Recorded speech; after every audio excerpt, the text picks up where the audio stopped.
We all know Earth is the only planet that supports life. We also know that Earth rotates around the Sun in 365 days, 6 hours, 9 minutes with reference to the stars, at a speed ranging from 29.29 to 30.29 km per second. So what if Earth suddenly stopped spinning? Ever thought about that? The next minute Earth stopped spinning, most of our planet would rapidly become very inhospitable. Half of the planet would almost continuously face the heat of the Sun, while half would face the cold of space. Life could continue in a narrow twilight zone between the hot and cold halves. But this twilight zone would slowly creep around the planet over the period of a year, as the Earth did its annual orbit around the Sun.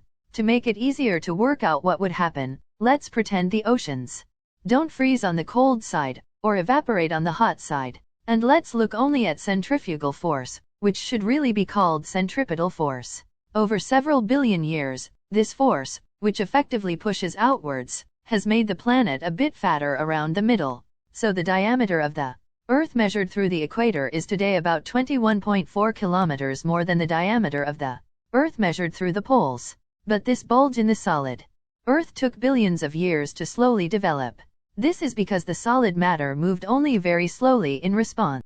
But the liquid water in the oceans is far more mobile and responsive to forces. So the Earth's spin has pushed up this liquid water to an abnormal elevation of about 8 kilometers. In other words, at the equator, thanks to the spinning Earth, the water has been pushed up some 8 kilometers higher than in the case of the Earth having no spin. But today, on the entire equator, the deepest part of the oceans is only about 5.75 kilometers.